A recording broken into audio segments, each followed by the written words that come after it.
23 दिसंबर 2024 का current affairs से देखते हैं।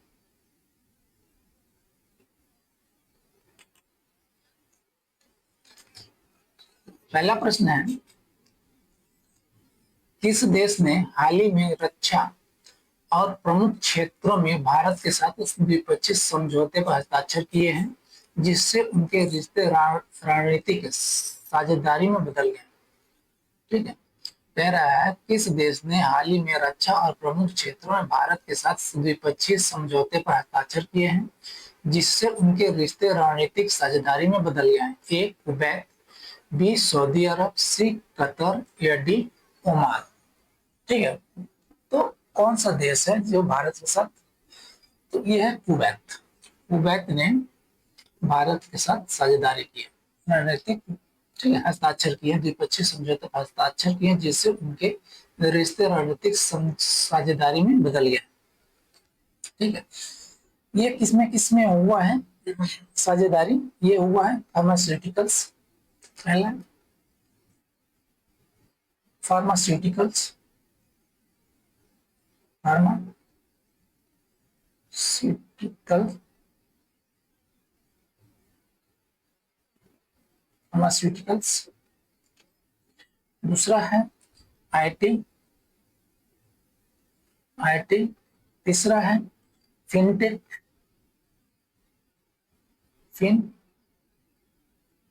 फिनटेक, दूसरा है चौथा है बुनियादी ढांचे,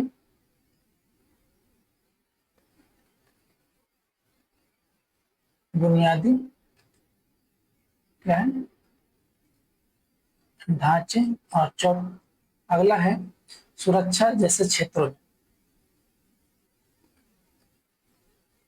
सुरक्षा जैसे क्षेत्र में सहयोग पर ध्यान केंद्रित करते हुए अपने द्विपक्षीय संबंधों को रणनीतिक साझेदारी में बदल दिया। ठीक है, प्रधानमंत्री मोदी और कुवैत के अमीर शेख फैसल अल अहमद अल बसर अल सब्बास के बीच बैठक के दौरान हासिल किया गया था यह उपलब्धि। ठीक है, कौन? पीएम मोदी, ठीक है, PM Narendra Modi and Kuwait के अमीर शेख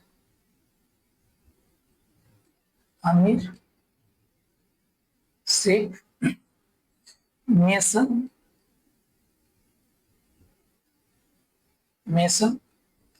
अल अहमद अल अहमद अल अहमद अल जबर अल जबर अल सबास सबाह अल सबाह। ठीक है, इनके बीच में समझौता हुआ।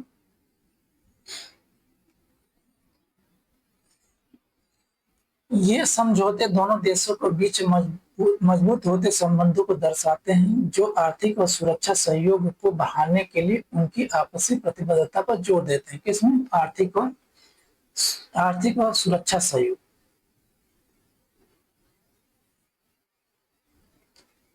आर्थिक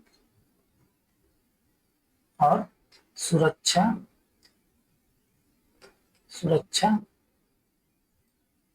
सहयोग, क्या है? सुरक्षा सहयोग को बढ़ाने के लिए उनकी आपसी प्रतिबद्धता पर जोर देते हैं। अगला प्रश्न है, कौन सा देश 2025 में आईएसएसएफ जूनियर शूटिंग विश्व कप की मेजबानी करेगा? कौन सा आईएसएसएफ जूनियर शूटिंग विश्व कप की मेजबानी करेगा? ए जर्मनी, बी चीन, सी भारत या डी अमेरिका। इसकी मेजबानी कौन करेगा? तो इसकी मेजबानी करेगा भारत। ठीक है, इसकी मेजबानी कौन करेगा? भारत करेगा। आईएसएसएफ जूनियर शूटिंग विश्व कप की मेजबानी भारत करेगा राइफल पिस्टल शॉट गन के लिए 2025 में। यह भारत का पहला जूनियर विश्व कप होगा। ठीक है, यहाँ पे भारत का पहला जूनियर विश्व कप होगा, भारत का पहला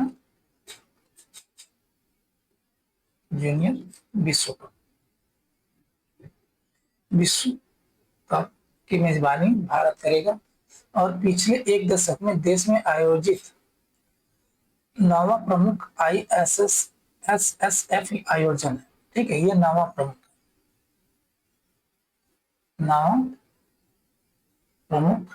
ISSF का आयोजन है। ठीक है,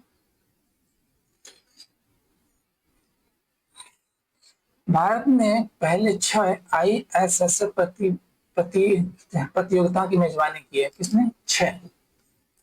ठीक है, ठीक है, 6। ठीक है, 6 ISS ISSF प्रतियोगिताओं की मेजबानी की, जिसमें 2 विश्व कप फाइनल प्रतियोगिताएं और 4 वरिष्ठ ISSF विश्व कप शामिल हैं, जो अंतर्राष्ट्रीय शूटिंग खेल समुदाय में इसकी बढ़ती प्रमुखता को दर्शाता है।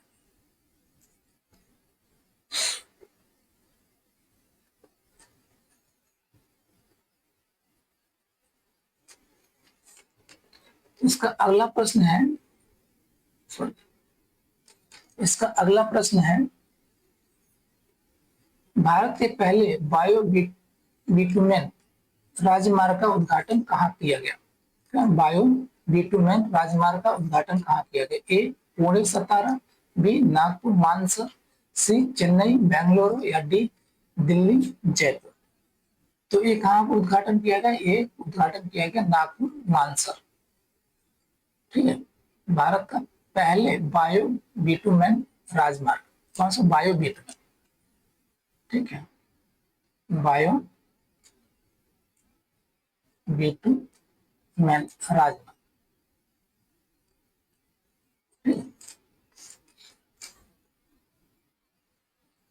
इसका नाम दिया गया कितना?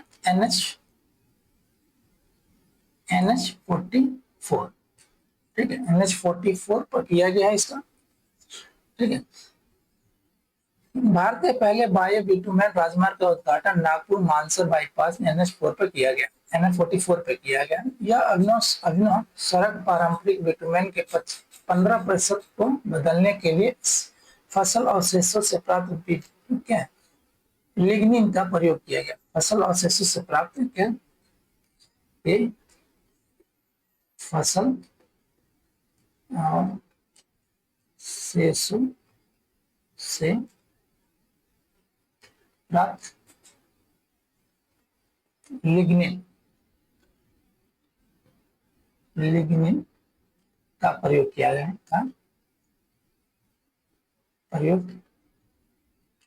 कितना? ये 15%। ठीक है,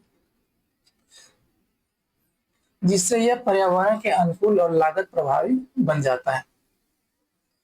यह राजमार्ग पारंपरिक डामर सड़कों की तुलना में 40% अधिक मजबूत है। कितने प्रतिशत मजबूत है डामर की तुलना में? ये 40% अधिक क्या मजबूत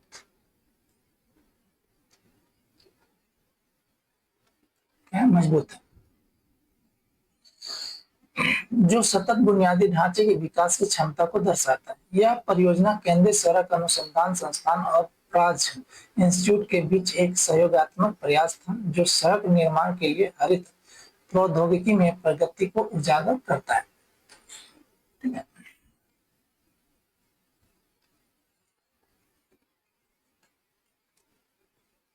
अगला प्रश्न देखते हैं, कौन सा संगठन अंतरिक्ष में डॉकिंग तकनीक का प्रदर्शन करने के लिए स्पेसएक्स मिशन शुरू कर रहा है? कौन सा? ये स्पेसएक्स मिशन। कौन सा संगठन अंतरिक्ष में डॉकिंग तकनीक का प्रदर्शन करने के लिए, किसका डॉकिंग तकनीक का प्रदर्शन करने के लिए स्पेसएक्स मिशन शुरू कर रहा है? A NASA, B ISRO, C ESA, या D Roscosmos European space agency इसका है। ठीक है, तो कौन है जो डॉकिंग तकनीक का प्रदर्शन करने के लिए स्पेसएक्स मिशन शुरू कर रहा है? तो इसका नाम है इसरो। ठीक है, ये इसरो यानी कि भारत की एजेंसी है इसरो, जो स्पेस रिसर्च एजेंसी है, इंडियन स्पेस रिसर्च ऑर्गेनाइजेशन नाम है इसका, इसरो का। ये शुरू कर रही है स्पेसएक्स मिशन।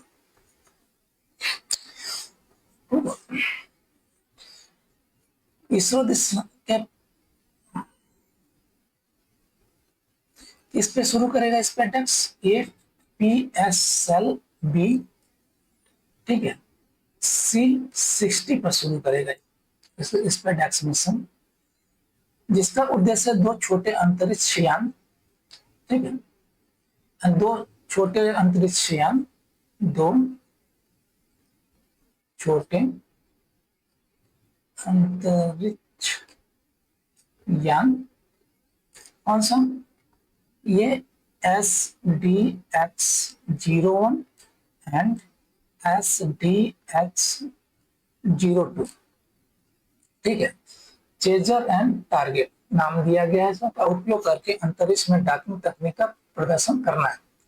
यह उपलब्धि भारत को अंतरिक्ष डॉकिंग में महारत हासिल करने वाला चौथा देश बन गया। कौन सा देश बन गया? फोर्थ, ये चौथा देश ऐसा कारनामा करने वाला, मतलब काम करने वाले, जो उन्नत अंतरिक्ष मिशनों के लिए एक महत्वपूर्ण क्षमता है। मिशन के उद्देश्य में स्वायत्त मिलन, डॉकिंग और अनडॉकिंग तकनीक के साथ साथ पावर ट्रांसफर और पेलोड संचालन का प्रदर्शन करना है। उद्देश्य इसका क्या है? स्वायत्त मिलन, उद्देश्य, ठीक है, स्वायत्त मिलन, ठीक है, दूसरा है डॉकिंग अनडॉकिंग तकनीकों के साथ, डॉकिंग और अनडॉकिंग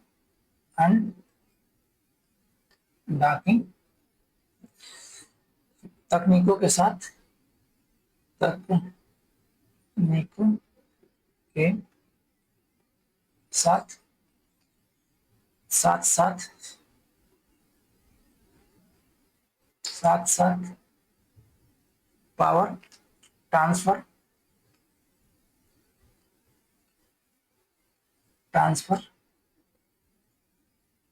और पेलोड संचालन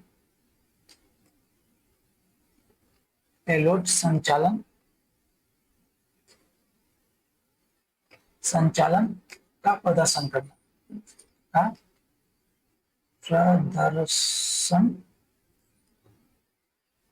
करना, ठीक है। स्पेसएक्स भारतीय अंतरिक्ष स्टेशन और उपग्रह सेवा मिशनों सहित इसरो के भविष्य के प्रयासों को आगे बढ़ाने में महत्वपूर्ण भूमिका निभाएगा, ठीक है। किसके लिए? ये भारतीय अंतरिक्ष स्टेशन और उपग्रह सेवा मिशनों सहित इसरो के भविष्य के प्रयासों को आगे बढ़ाने में क्या महत्वपूर्ण भूमिका निभाएगा।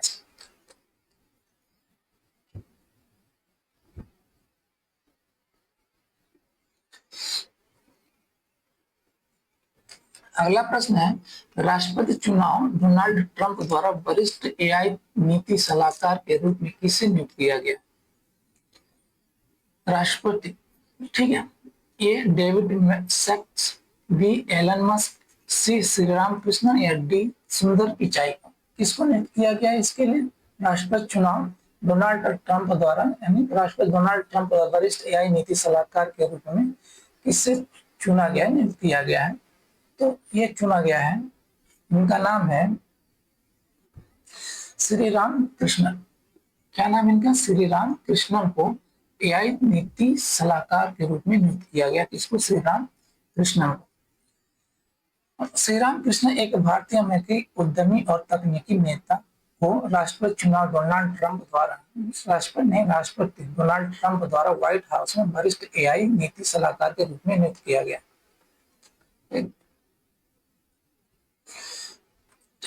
माइक्रोसॉफ्ट, ट्विटर और फेसबुक में काम करने सहित प्रौद्योगिकी में समृद्ध पृष्ठभूमि के साथ कृष्णन अमेरिकी एआई नीति को आकार देने के लिए डेविड मैक्स के साथ काम करेंगे। किसके साथ? डेविड मैक्स के साथ में इनके साथ काम करेंगे। ये डेविड मैक्स इनके साथ में काम करेंगे श्रीराम कृष्ण। एआई तकनीकी और सार्वजनिक नीति में उनकी विशेषज्ञता यह सुनिश्चित करने में महत्वपूर्ण भूमिका निभाएगी कि अमेरिका कृत्रिम बुद्धिमत्ता में एक वैश्विक नेता बन रहा है। कृष्णा की भूमिका में सरकार प्रयासों का समन्वय करना और एआई भूमिका में सरकार भर में प्रयासों का समन्वय करना और एआई रणनीति पर सलाह देना भी शामिल होगा।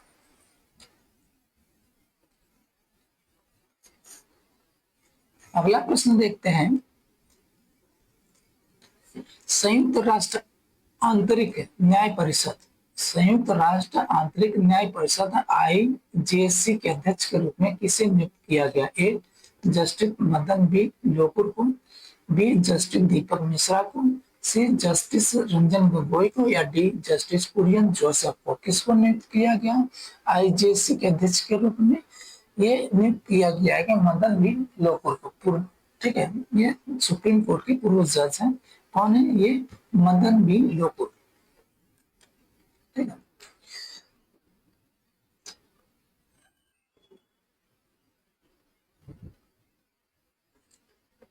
ये कितने साल के लिए नियुक्त किया गया इनको? 4 साल के लिए। 4 साल के लिए इनका कार्यकाल कब खत्म होगा? ये 2028 तक रहेगा इनका कार्यकाल। आईजेसी संयुक्त राष्ट्र की न्याय प्रणाली के भीतर स्वतंत्रता, व्यावसायिकता और जवाबदेही सुनिश्चित करने में महत्वपूर्ण भूमिका निभाता है। किसमें? स्वतंत्रता, स्वतंत्रता, व्यावसायिकता,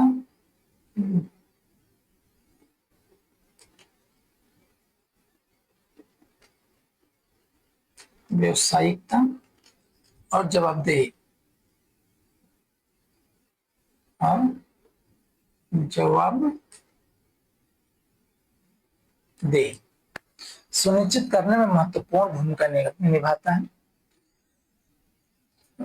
दिसंबर 2018 में सुप्रीम कोर्ट से सेवानिवृत्त हुए जस्टिस लोकुर शीर्ष अदालत में 6 साल से अधिक न्यायिक अनुभव के साथ इस प्रतिष्ठित अंतर्राष्ट्रीय पद पर आए हैं। यानी कि ये कब रिटायर हुए थे?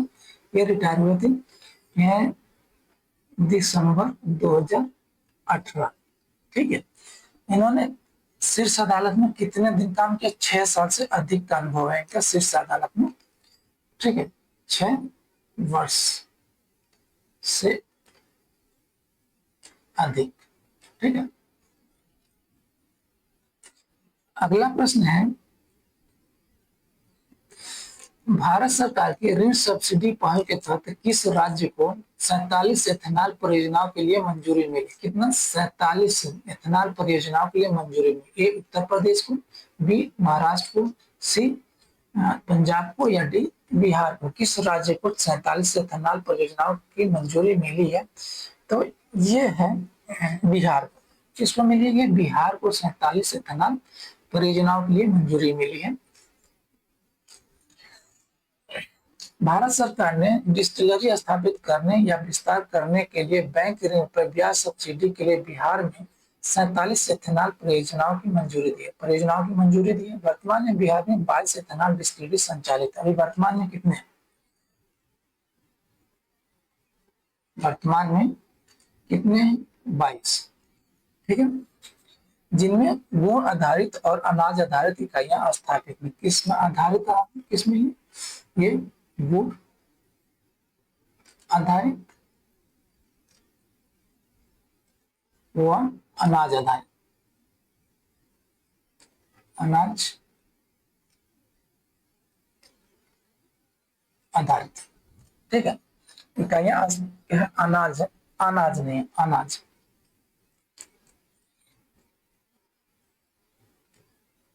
अनाज।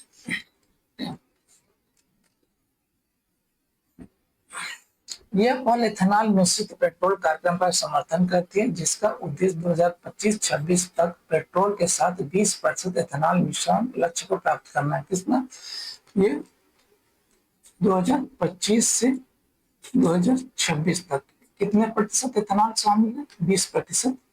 पेट्रोल के साथ 20% इथेनॉल मिश्रण लक्ष्य को प्राप्त करना है, जिससे टिकाऊ ऊर्जा को बढ़ावा मिलने और जीवाश्म ईंधन पर निर्भरता कम होगी। किसमें?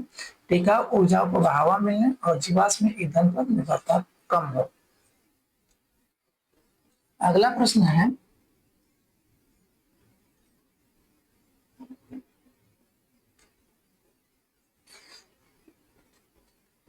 अगला प्रश्न है, ऑयल इंडिया लिमिटेड के मुख्य वित्तीय अधिकारी यानी कि सीएफओ के रूप में किसे नियुक्त किया गया? ठीक है, ऑयल इंडिया लिमिटेड के मुख्य अतिथि वित्तीय अधिकारी सीएफओ के रूप में किसे नियुक्त किया गया? ए रूपम बरुआ को, बी अभिजीत मजूमदार को, सी रंजित रथ को, या डी अनिल कुमार को? किसको नियुक्त किया गया है? किसके लिए सीएफओ के रूप में किसे नियुक्त किया गया है? यानी कि ओआईएल के मुख्य वित्तीय अधिकारी के रूप में किसे नियुक्त किया गया? तो इनका नाम है अभिजीत मजूमदार को रूपम बरुआ की जगह पे, यानी कि अभिजीत मजूमदार किसका स्थान लेंगे? ये लेंगे रूपम बरुआ बरुआ का स्थान। अभिजीत मजूमदार को रूपम बरुआ की जगह ऑयल इंडिया लिमिटेड का मुख्य वित्तीय अधिकारी नियुक्त किया गया। मजूमदार जो 20 नवंबर से निदेशक यानी वित्त के रूप में सेवारत हैं, भारतीय लागत एवं प्रबंधन लेखाकार संस्थान के एक प्रतिष्ठित सदस्य हैं। ऑयल इंडिया लिमिटेड 1959 में स्थापित एक क्या महारत्न पीएसयू कब स्थापना हुई थी? इसकी स्थापना हुई थी कितना? ये 1959 में। ये महारत्न कंपनी है, महारत्न कंपनी क्या है? महारत्न पीएसयू यानी पब्लिक सेक्टर अंडरटेकिंग। ठीक है, इसमें भूमिका निभाती भारत के ऊर्जा क्षेत्र में एक महत्वपूर्ण भूमिका निभाती। किस क्षेत्र में काम करती है? ऊर्जा क्षेत्र में। ठीक है, ऊर्जा क्षेत्र में काम करती है, जिसके अध्यक्ष और प्रबंध निदेशक रंजीत रथ हैं। ठीक है, इसके क्या है? ये क्या है? अध्यक्ष और प्रमुख क्या है? प्रबंध निदेशक यानी कि एमडी। एमडी कौन है? ये रंजीत रथ। रंजीत रथ। ठीक है, अगला प्रश्न देखते हैं।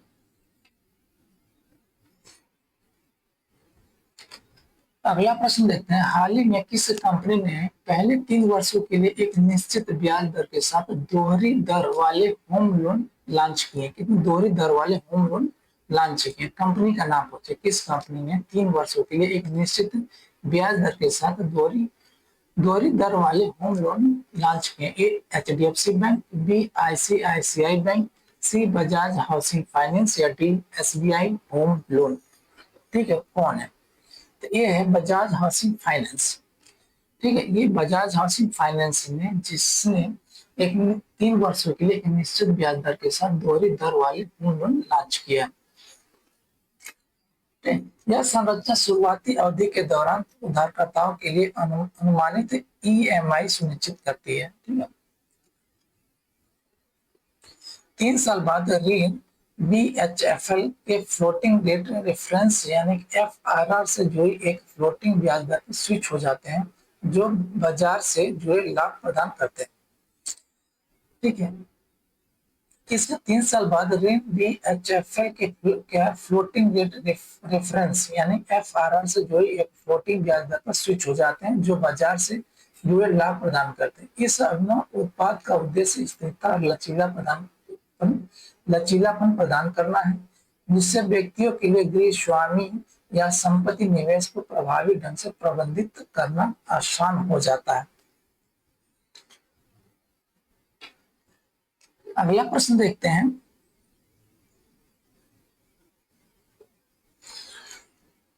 भारत में राष्ट्रीय किसान दिवस किस तारीख को मनाया जाता है? भारतीय राष्ट्रीय किसान दिवस ए 23 दिसंबर को, बी 26 जनवरी को, सी 2 अक्टूबर को, या डी 15 अगस्त को? तो ये मनाया जाता है, कब ये मनाया जाता है? 23 दिसंबर को मनाया जाता है राष्ट्रीय किसान दिवस।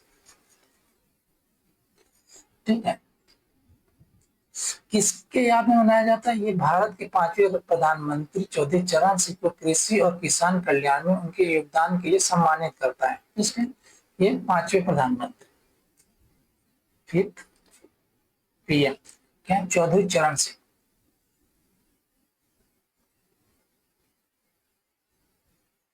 चौधरी चरण सिंह,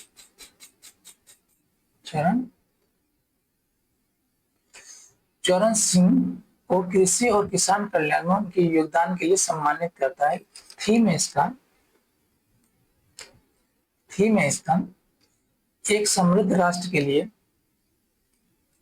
एक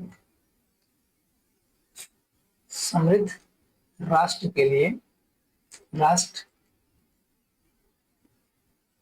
के लिए अन्नदाताओं को अन्नदाताओं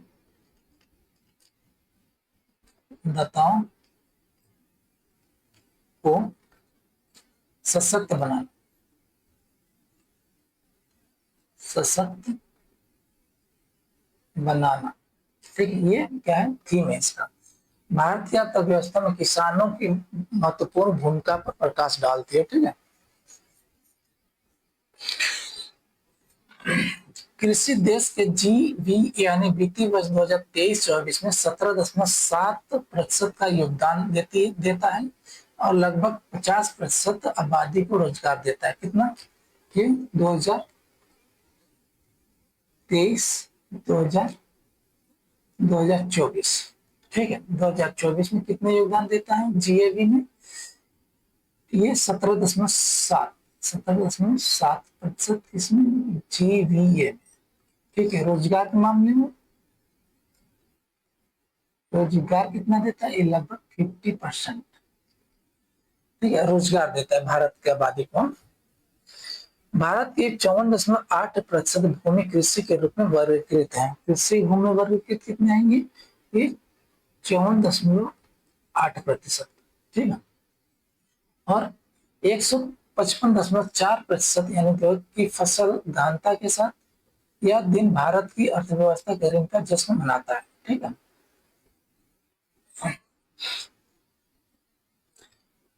अगला प्रश्न देखते हैं, किस देश ने पहला अंडर 19 एसीसी महिला T20 एशिया कप जीता। उस देश का नाम क्या है जिसने पहला अंडर 19 20 के ना अंडर 19 एसीसी महिला T20 विश्व कप जीता है। ए पाकिस्तान, बी श्रीलंका, सी बांग्लादेश या डी भारत। ठीक है, तो इसका नाम है भारत। भारत ने पहला अंडर 19 एसीसी महिला T20 एशिया कप जीता है। ठीक है, आयोजन कहाँ हुआ था, आयोजन स्थल था, आयोजन स्थल था कुआलालंपुर।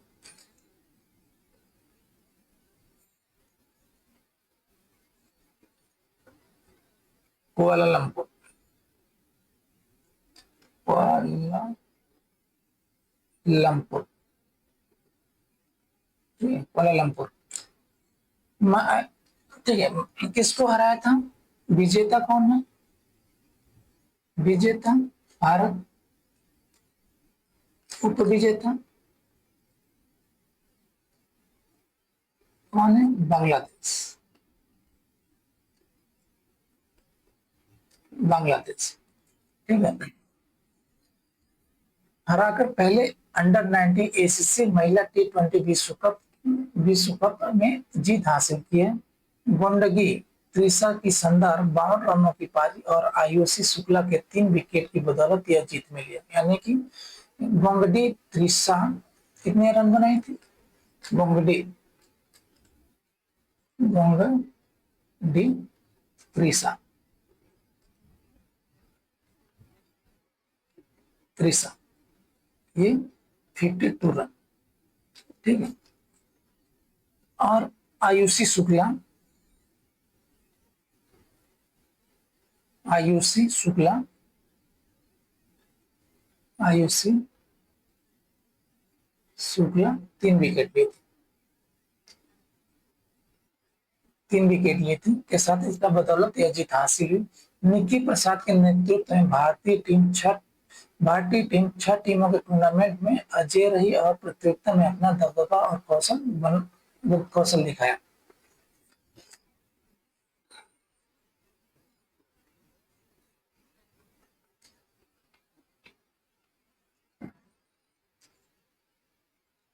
थैंक यू, धन्यवाद।